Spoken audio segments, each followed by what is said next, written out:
his first young adult novel. We are his new book is called How We Got to the Moon: The People, Technology, and Daring Feats of Science Behind Humanity's Greatest Adventure. Exhibit A of this book, Scott Kelly, the NASA astronaut, said, I stood on the shoulders of these innovating pioneers. This fascinating book illuminates the hard work and risks taken in service of one of the crowning achievements of our history in space. What a special event we have tonight. For Mr. Rocco will be in conversation with two movers and shakers of the space movement. JoAnn Hardin Morgan, an aerospace engineer and trailblazer in the space flight program as the first female engineer at NASA, and the first woman to serve as senior executive at the Kennedy Space Center, and Ann Montgomery, the deputy director of safety, health, and independent assessment at NASA's Kennedy Space Center, and a lead cruise system engineer on Apollo, Skylab, and Apollo Soyuz test programs. Holy moly. So with that said, I am going to cede the floor to John Rocco. Thanks everyone for coming, and thank you so much for putting this together.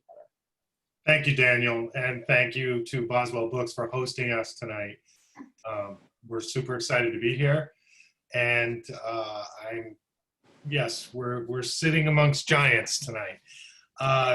Between the two of you, 79 years of experience working at NASA, which is quite impressive.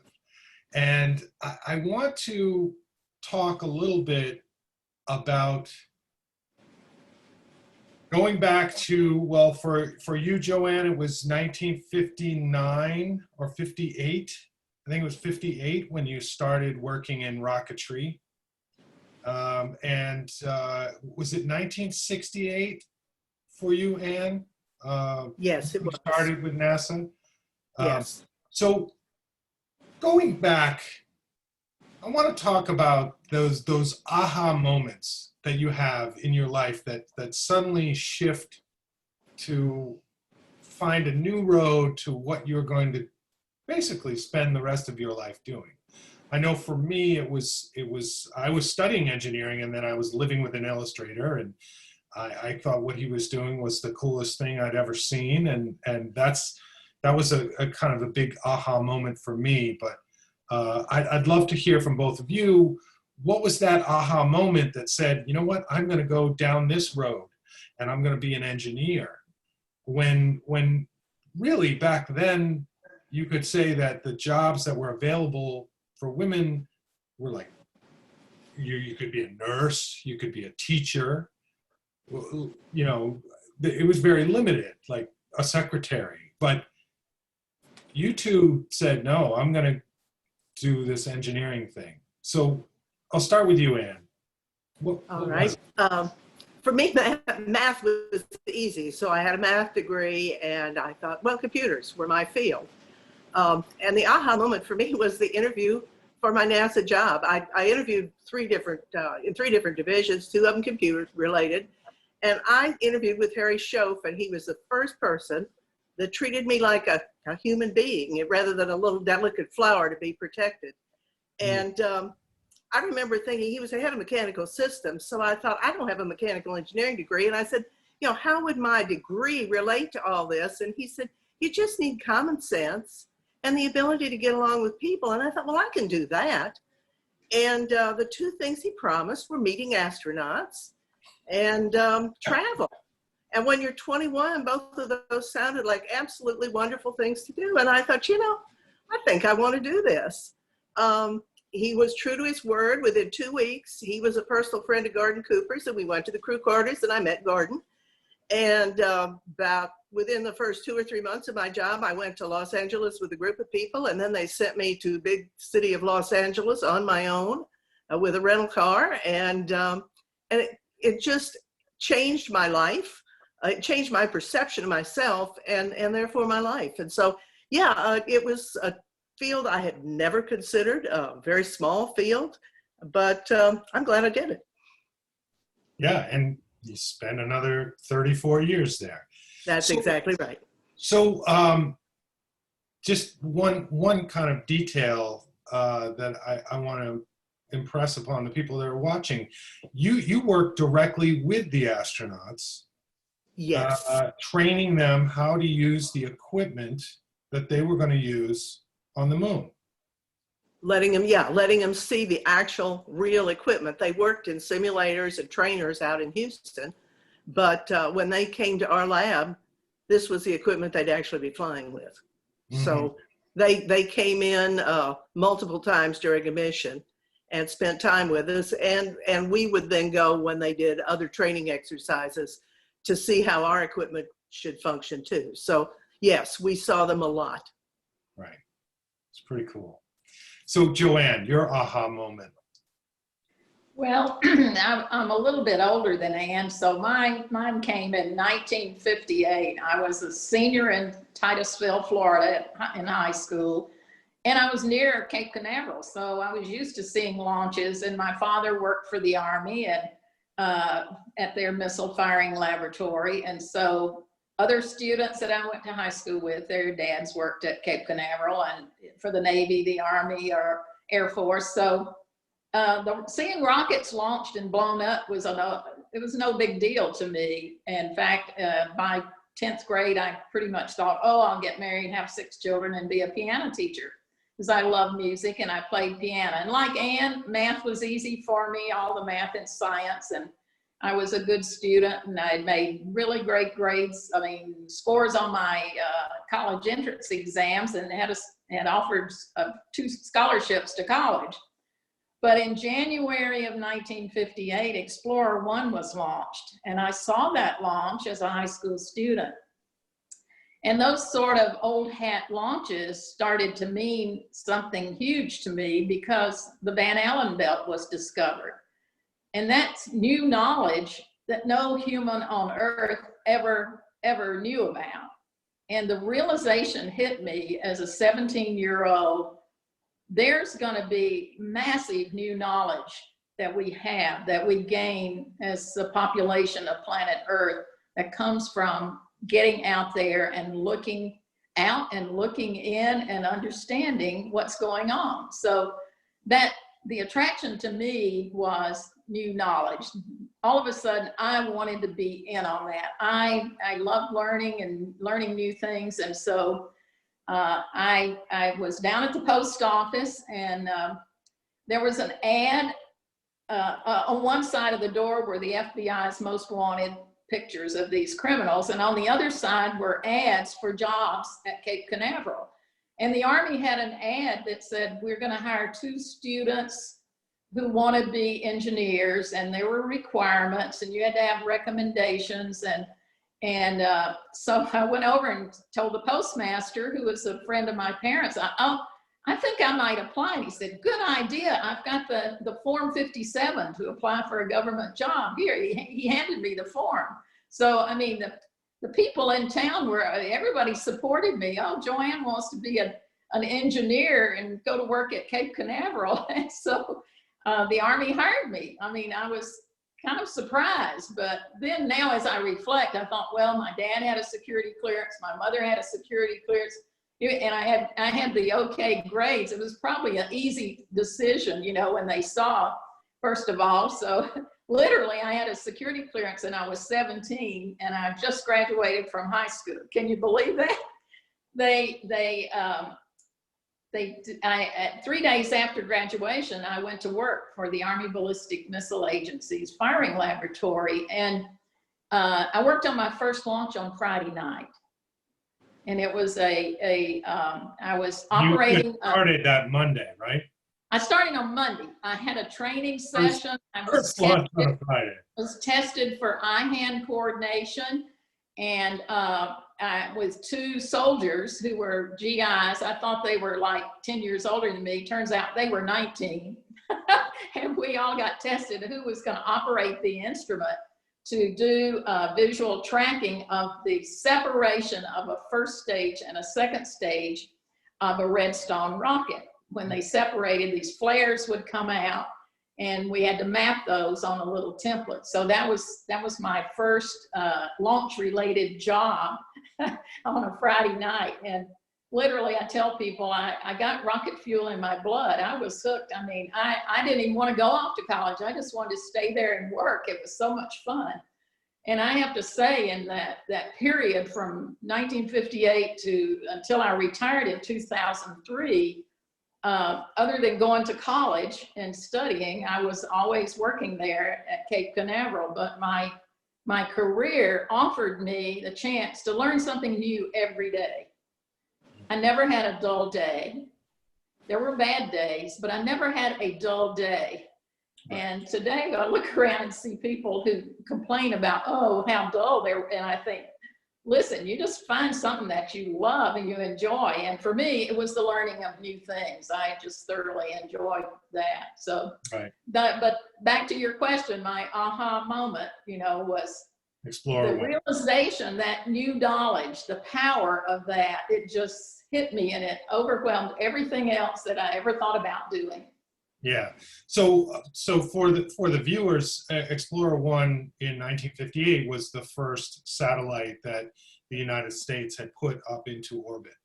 And unlike Sputnik, which the Russians put up, which only had a radio beacon that basically said, I'm here, I'm traveling around the Earth. The Explorer 1 satellite had all kinds of scientific equipment on it to measure radiation, to measure different things, and send the information back. So yeah, that was the science suddenly coming back from space that really inspired you. That's awesome. And now, Ann, when you started at Kennedy Space Center, Apollo 7 was your first mission that you worked on. Yes. And that was the very first manned Apollo mission that went into space. Pretty cool. And how soon was that after you had started? I want to say 3 or 4 months. It wasn't. It didn't seem very long. Right. Yeah. And now, because they weren't going to be landing on the moon, and so they didn't have the same equipment, needs. What was your role there? It was really, there were a lot of similarities. So it was the same thing. It was as a crew equipment engineer, and they had, again, they were in space for a while. And so there are those things that you need to exist in space. So all the equipment that goes into the command module where they're going to live for that period of time, you were the one sort of overseeing the installation. Yeah, your book mentions how many things it takes, how complex it is, and how many items need to go on board. And a lot of them are cabled in, or they're plumbed in, they're bolted in, and those I didn't take care of. But there's just an awful lot of stuff that's loose. Right. And I actually worked 3 different elements. I worked the command module, which of course took people to the moon and back on their mission. I worked the ascent stage of the lunar module. And again, that's the equipment that the 2 astronauts needed to get down to the Earth, down to the moon, and exist until they got back to the command module. And then we actually worked the descent stage. There was a tool pallet with the rock boxes and a TV and tools. Right. And so all 3 of those, and it's when I talk loose equipment, it ranges from really mundane. I mean, Kleenex, food, clothes, bathroom supplies, to the TV cameras, still cameras, the crewman optical alignment site that they use to dock with the command module to the lunar module. All of those were our equipment. And then the rock boxes, the tools there, the carbon dioxide canisters. So it's a mishmash of equipment, and our job was to get it on board, make sure it fit, make sure it worked before we put it on board, and make sure everything fit everything else, because you can have a camera bracket that maybe fits 3 cameras, just like you kind of do at home. So something doesn't quite work the way it's supposed to because it's out of tolerance. So you did that, and then you had to please the astronauts, and they came in, and I laughingly call it played with our equipment, but came into the lab, worked with the equipment, and made comments on it. And we took those to heart. We didn't do everything they asked for, but by the same token, they were flying and using it. So So we wanted to do what we could. And then for each test, you put all this equipment in, and for it not only for launch, but for every major milestone test, you put all the equipment in, they got in, and some of it they stood on, our lockers. So when they got out, our equipment was damaged. And it didn't matter in a mission, but we had to fix it. We had to inventory it. We had to make sure everything was right. And then we put it in again for the next major milestone test. So it was a very repetitive item. I'm really glad to say we never left anything behind on Earth. And when I said that, my daughter's comment was, well, you make it sound like you left stuff on the moon. And the truth is, we did leave stuff on the moon. We left as much as we could on the moon because the propulsion system needed a light vehicle. And then stuff was stuffed in the lunar module when they jettisoned it so that there was room for things like the rock boxes that didn't fly up. So yeah, we never left anything behind on Earth, but we left a lot up in space. Right, right. Now, I want to talk to you both about what it was like working at NASA in the 1960s when you're surrounded by mostly male engineers, and you were two of the very few female engineers working at Kennedy Space Center at the time. You had certain challenges, obviously, and I think that the challenges were much greater than your male counterparts. For instance, and you had to work out of the launch pad. Mm-hmm. In fact, you were the only woman allowed to go out to the launch pad. And then you had to go to meetings. You want to talk about that? Yeah, because in those days, women wore dresses to meetings. And so I would go to work. I always kept clothes in my desk. I did that in my entire career. But I would go to work in a dress in the morning. Women did not wear pants to work. I would go into the restroom and change into pants. If there was a scheduling meeting while we were doing our job down at the vehicle, I would go back to the restroom, change into a dress, go to the meeting, go back to the restroom. I've changed clothes time and time and time a day, you know, and it was just something I did. When the first woman wore pants to work, I had mine the next week. I was ready because at that point you could come to work dressed in the morning and it was great. But it was hard to find clothes. I mean, when you go into a ladies' dress shop and say you want closed-toe flat heel shoes and you need a blouse that covers your arms and you go through what you need to safely get on the launch pad, you're looked at like you're probably doing heavy construction and why on earth are you in a ladies' wear store? So it was things were just different. Yeah.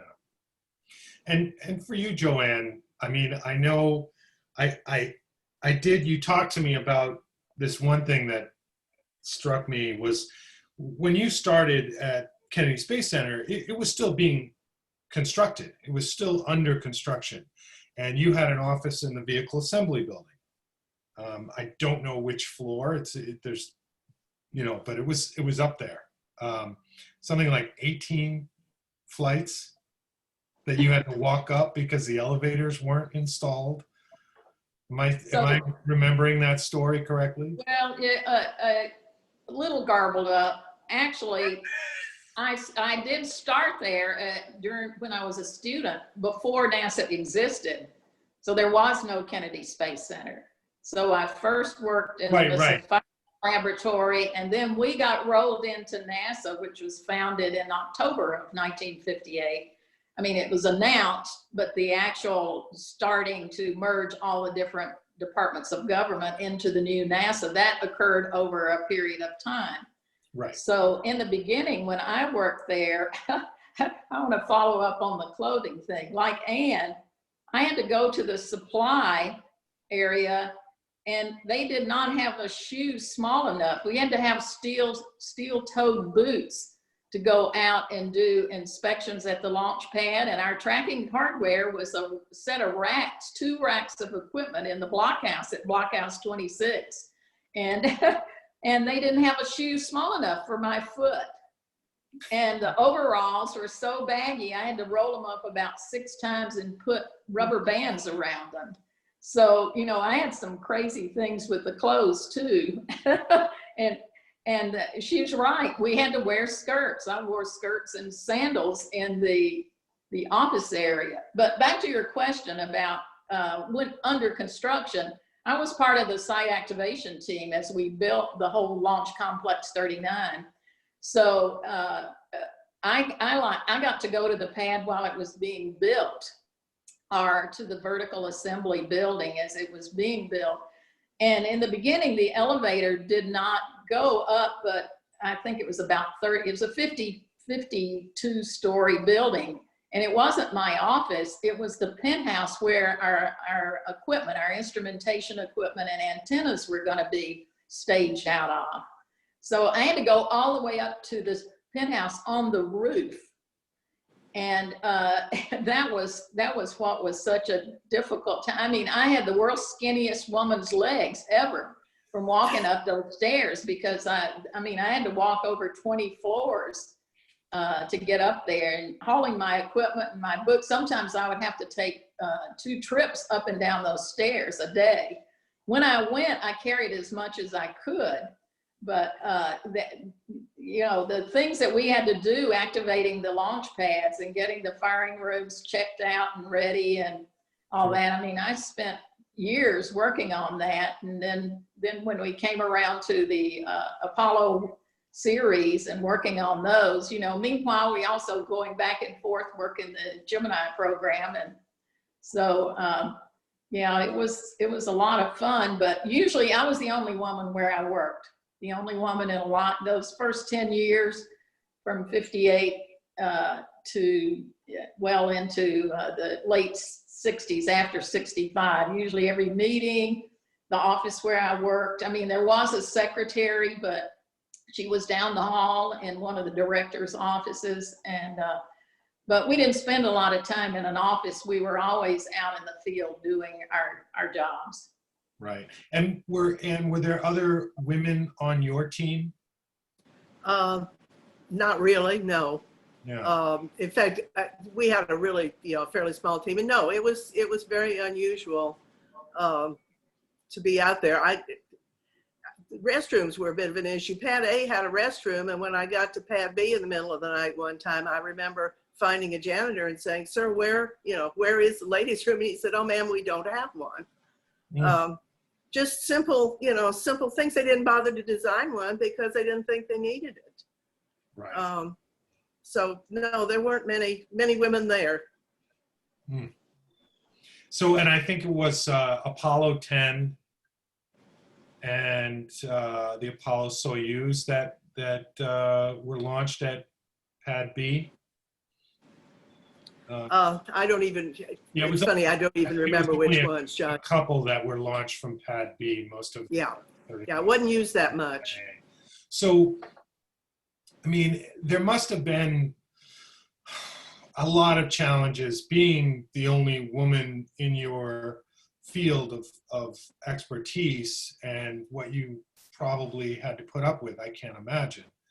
But you also had mentors too. I know, JoAnn, you've spoken very highly of mentors who took you under their wing and guided you in the right direction as far as, and supported you against outside forces who were kind of acting like, what is this woman doing here? You want to talk about that a little bit? Because I think it's important for people to hear that. I think it is important. All my mentors, my entire career, were men. And I was very fortunate that the first supervisor that I had when I was 17, he was the gold standard because he insisted on an environment of respect. And he right away did little things like, I guess when I didn't know some of this until later in my career, but when he first told everybody on his staff, and this is it was, the department was called range instrumentation. And we had tracking and instrumentation for the launches there, all of the launches, not just the Army launches. We supported the Air Force or the Navy. And he told the department folks, we're going to have this young woman coming in, and she is training to be an engineer. She's going to go to college and study. And so the first thing somebody said, oh, good, can she make our coffee? And he said, no, stop. No, she is not the coffee girl. She is an engineer. You wouldn't ask some, University of Alabama engineering student or Auburn or Georgia Tech student to make coffee, would you? A young man? No, they would. Well, you're not going to ask her. You treat her exactly the same. And then one day, that first or second week I was there, I opened a supply cabinet to get some materials out, and inside the door was a nude pinup of Marilyn Monroe from Playboy magazine.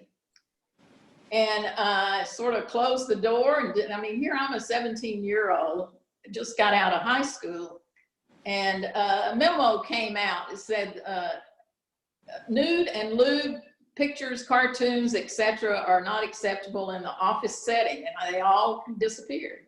Somebody took them all out. But a memo came out to tell people that was unacceptable in the office setting. So, that started me off in a good place. I felt safe, I felt respected, and I felt treated equally. Throughout the years, sometimes I would encounter people who didn't treat me like I belonged. I went to Blockhouse 34 the first time to work on the console, and I was relieving somebody who had been on the night shift. And as I went to sit down, a test supervisor came over and said, we don't have women in this blockhouse. He was a Navy guy, and he had never had a woman engineering person around him at all. And I called my director, Carl Sindler, who was one of my mentors. He was one of the scientists that came with Wernher von Braun to the US after World War II.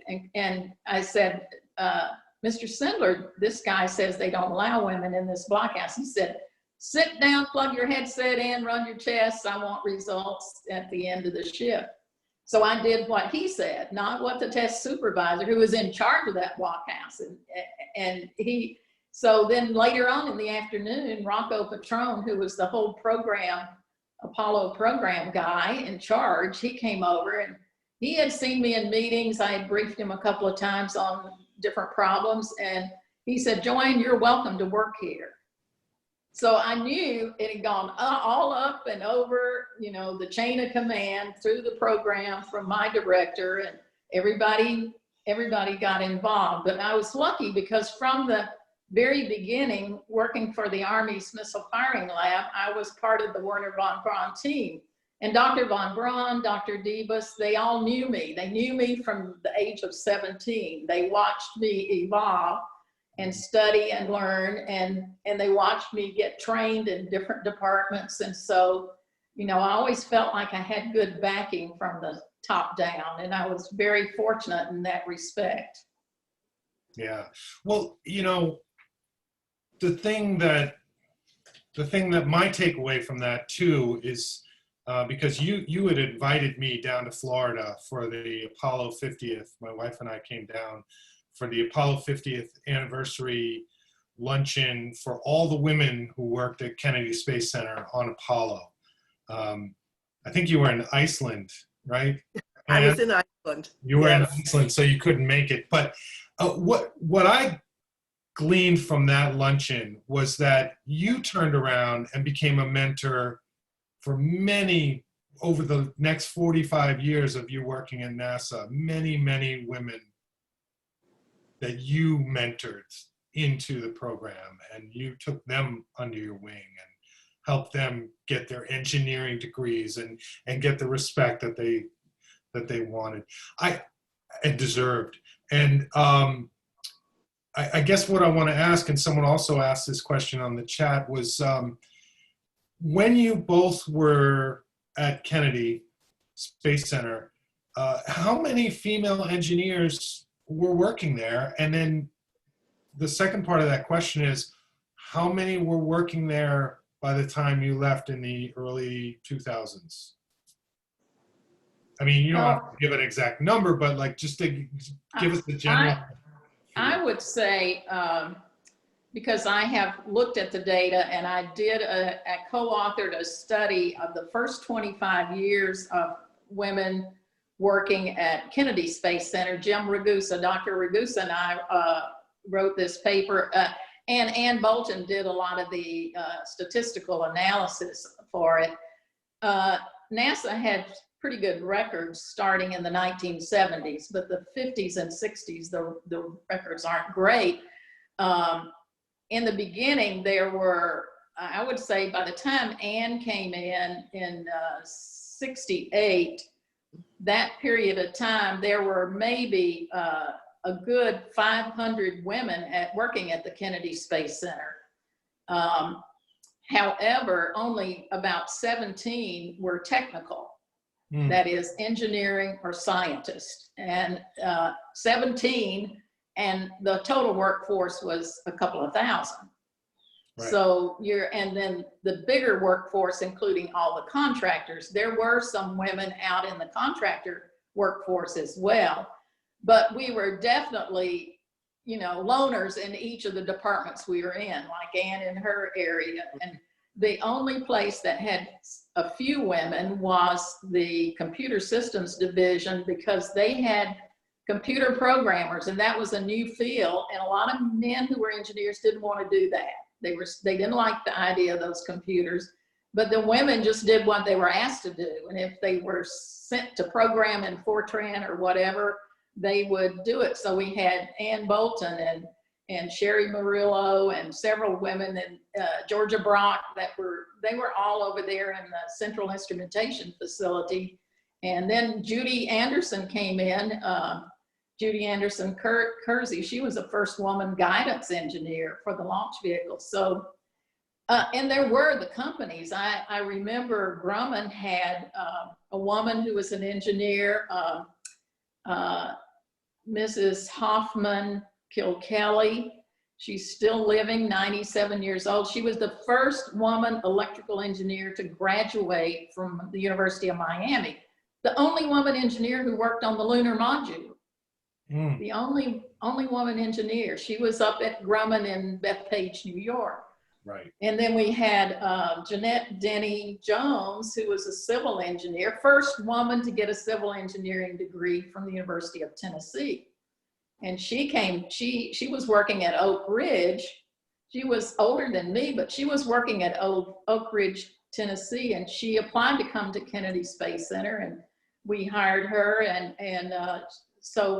But that handful, less than 20 technical women there, and all the rest were clerical, procurement, the librarian. There was one woman lawyer. And the librarian was the most educated woman there. She actually had a master's degree. And she was a Filipino librarian. Let's hear it for librarians.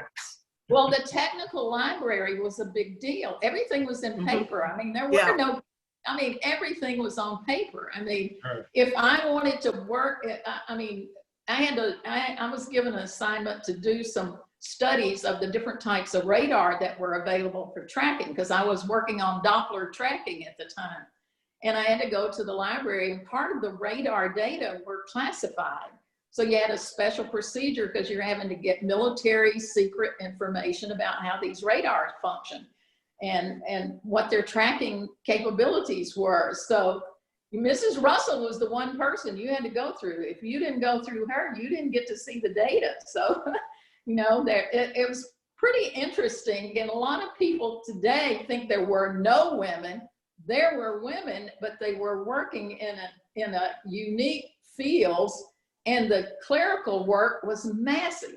We could have stacked the paper up and walked to the moon. There was so much paper. Oh, yeah. Our procedures were huge. We used to say that. On this, everything had to be typed. We had logbooks. Those logbooks had to be transferred to typed material with carbon copies. And then some things that were very, very important summaries had to go to printers, and then the documents got printed. I mean, post-test reports, post-launch analysis. I mean, it's unreal, all the paper that was required. And most all of that was done by women. So and yeah, it's, okay. I want to get to the second part of that question, which is today, how is it looking compared to then? I mean, obviously we have a lot more women engineers working at Kennedy Space Center and Mission Control and places like that. But do you have like a number, a percentage? I don't, JoAnn, do you? I remember Bob Cabana talking about it, how almost half of his direct reports now, his senior reporting, the top management team at Kennedy Space Center are women, and that over 25% of the working engineers are women. That is high in comparison to national data that I've seen in recent times. I'm a member of an honorary engineering society, and I get data that they send out, and sadly, I think less than 15% of the engineering workforce across our country are women. We've done great in a lot of the sciences in terms of education of women, veterinarians, pharmacy, doctors, lawyers, business. I mean, you know, it's almost half of the students in the colleges are women, but engineering has fallen behind. I think it had a good trajectory going up into the 90s, and then it kind of fell back a little bit. You know, we had that .com bust and some economic issues, but I'm a little disappointed because I think women are very important in the decision-making process, and that's what attracted me to management. I thought, these guys are making bad decisions. I might as well apply for the job and do it because I think I'll make a better decision. And but I think today across NASA is probably one of the better organizations for having women as astronauts, as executives, as senior engineers, and at Kennedy Space Center, a launch director, the first woman launch director in over 50 years. And she's getting ready for taking us on out and putting men and women on Mars and the moon. So, you know, I was real happy to see that, that she got that job, because that's been a long time coming. And that's pretty hardcore engineering responsibility. Absolutely.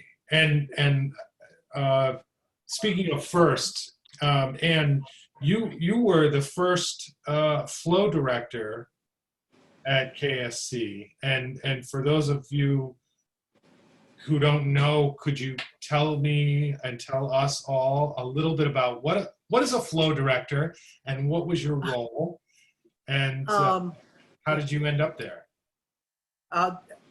I had been a facility manager at the orbiter processing facility, so I knew a good deal about the orbiters and about the shuttle program. But kind of to start at the basics of it, the launch team at Kennedy is huge. There are engineers, there are logisticians, there are quality people, there are technicians, and then they work for various organizations. So you have NASA engineers, you have contractor engineers, same with all of the other disciplines. And on top of that, you have your other agencies. So you've got Air Force people there, and you've got scientists from various universities. And so it's really a very complex team. And somebody has kind of got to pull all of that together and focus on a single launch and where you go. So the flow director is really what does that at the launch site. On a day-to-day basis, you're looking at the schedule, you're looking at the resources you've got, you're looking at any modifications that need to be made. Try to keep the big picture in mind of where you're going, and if there are adjustments need to be made, you encourage those to be made. Then at your major milestone reviews, you present that same type of data to management of we've got 100 jobs left to do and we've got 3 people working them and we're not going to be ready. Or, you know, we've accomplished, we think we can do this safely. We have the people and the resources we need. So at the major milestones reviews, you do that. And then if you need to make changes, you do that. You recommend it to management and work with them at what you can do. So I did that for Columbia for its return to flight after the Challenger accident. I was the first woman flow director, and it's a huge job because you've got so many people that you're working with, and you really have a big job ahead of you. We were also the oldest orbiter. We were 3rd in line. We were the fattest orbiter. We weighed more than any other one. We had a lot of parts that were missing because the others had borrowed them. And so we really started out, sometimes you could go over and you could count on one hand the number of people were actually working on your vehicle. And I remember begging management and saying, you know, we just need resources. Well, when we finally got them, they kidded me. They said, you asked for resources, Ann, you know, now you got them. What are you going to do with them? And so we then practically got everyone to work on our vehicle. But proudly, we launched on the day we planned. We had, it wasn't the day we set out 3 years before to launch on, but on the very first launch attempt, we made it. We met all our mission milestones and we did it all safely. And so that's kind of the big thing. I just feel like that orbiter was my baby, and I wanted it to go, and it did. What mission was that? Just, do you remember? You know, I couldn't give you a number. It's been a long time, John. Okay. Hey, I'm just here to ask the questions. Okay, I want to go back in time to Apollo for a minute. As most of you watching know, we were in a space race with the Soviets. And one of the things that was happening, unbeknownst to us at first, was that the Soviets were using both fishing trawlers and submarines to jam radio communications between the spacecraft and either launch control or mission control to mess with the missions. And JoAnn, you have a very interesting story about this, but not only the story, that was part of your role was to communicate those things when you were in the firing room as a communications engineer. Yeah, that was part of being an instrumentation controller for Apollo. Yeah, and lots of times these attempts to meddle with what we were doing would occur at night, and we knew those trawlers were out there. By the way, I talked about as a high school students, the fact that we were in a Cold War, that probably had some influence on me as well, and feeling comfortable taking a job working for the Army, because that was pretty scary, Sputnik and the Cold War. And then we could see, when we went to the beach, we could sometimes see on the horizon the Russian trawlers, and our newspapers would report it, and the radio station and the minimal TV that you had back then. But yeah, so when the guy monitoring the command frequencies would call and tell me when he saw something looked like it was trying to interfere with, when we were testing the issuing commands and on the frequencies. And is that Hugh Brown? Yeah, Hugh Brown. Yeah. So yeah, Hugh would call me in the middle of the night, and he would tell me, and then I'd have to talk to the test conductor and pass it on, and also to the antenna experts, that we had a huge antenna site, and these, everything from these giant dishes down to, tall, skinny antennas and 500-foot towers with antennas. I mean, we had antennas galore. And the the antenna people would work with the frequency monitoring folks, and they would figure out, change frequencies, change antennas, and try to, maneuver around this. But it really was brought home to me one weekend when my husband took me deep sea fishing in our boat. And we were out trolling for dolphin, which is not dolphin is a fish that is often called mahi-mahi that we eat. It's not a dolphin, not a porpoise. I want to make sure people know we weren't trying to catch a porpoise. We were trying to catch eating fish.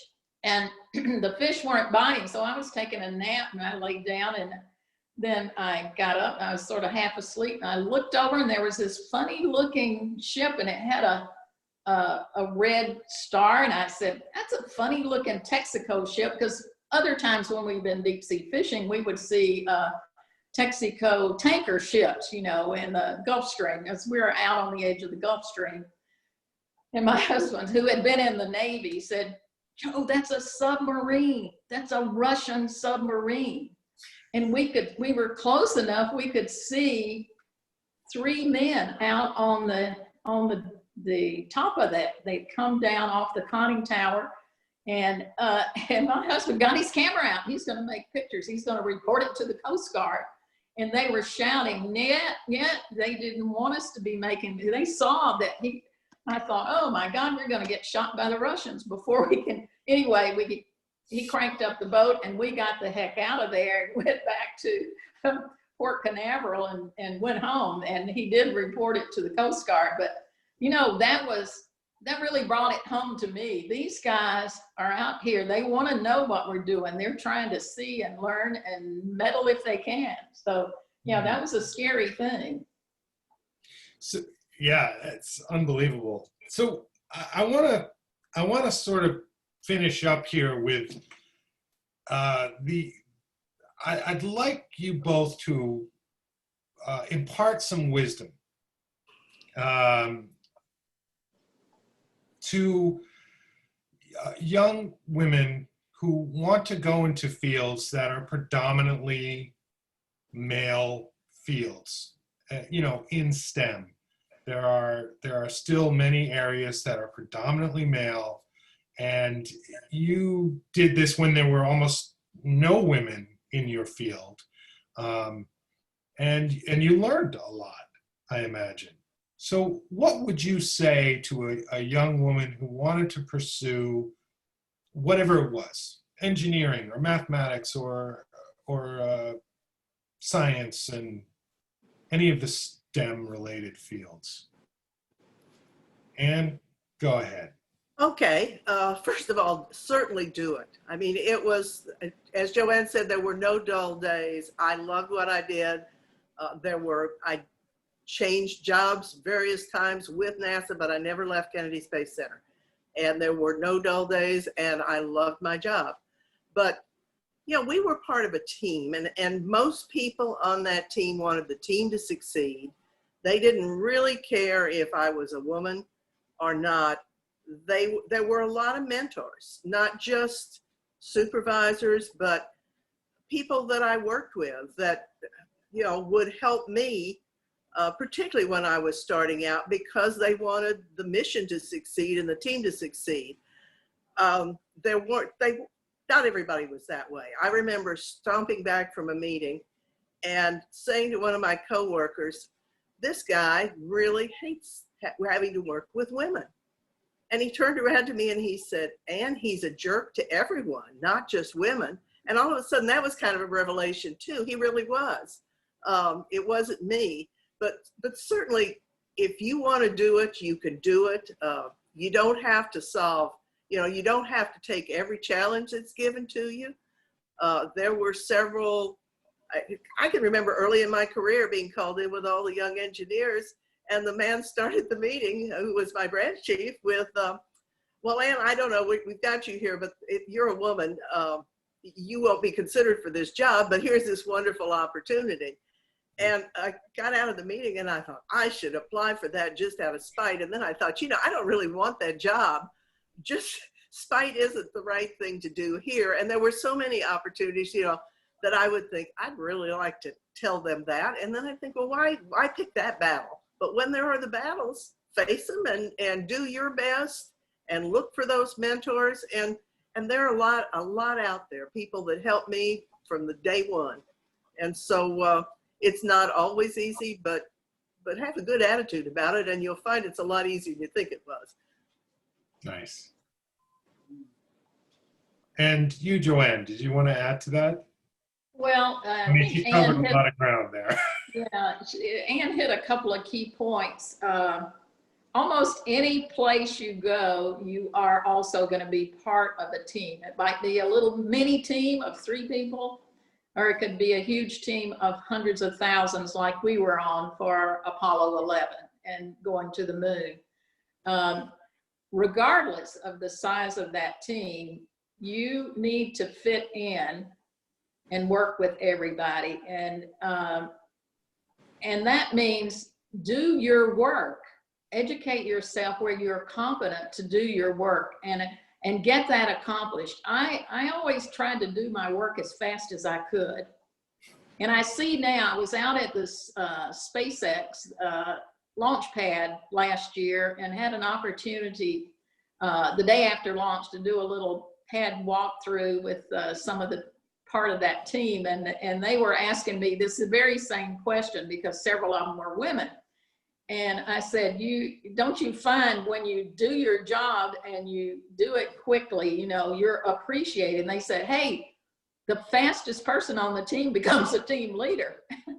That's just the way it works for them, you know. I mean, everything's on their little computers, and they're, you know, you get your task done, and you know, you're moving on to something else. You're moving to hero status, especially when you get it done early. So I would encourage young women, you know, get your education and work hard at that. I was an average student in college. I was not Phi Beta Kappa. I was a great student in high school, but in college I had 2 jobs. I worked at the medical school and I ran a babysitting business. So I also studied, but you know, you don't, if you don't have straight A's in college, you still can do well. You can have a great career because you work hard and you learn fast. Mm-hmm. So keep learning throughout. Today, the world is changing so rapidly. The ability to learn is key. So for all the women, I'd say keep learning. But back to what Ann said, love what you're doing, care about it, and then you'll care about the team and making the team a success, no matter how big or small. And then the whole organization will appreciate you for that. Very well put. Yes, both of you. Thank you. And you can see why these 2 women are my heroes. And I was so fortunate to be able to work with them on this book and put their stories in this book. It's just been an incredible journey with both of you. And I thank you so much for the time that you've spent helping me with this and coming on tonight. And Daniel, thank you so much for Boswell Books for having us tonight. And I'm gonna turn it over to you. All right. It's been appeared on screen. Yes, I did. I thought for timing, huh? Well, when I'm listening to the event, I'm like, I think they're wrapping up now. And what a wonderful evening of conversation it was. What an inspirational talk just for folks of any age and kids who were looking to get into the STEM field. The book is beautiful, How We Got to the Moon. As we said in the chat, we've got a link to purchase. It's available everywhere, of course, but we do have beautiful signed book plates from Mr. Rocco, and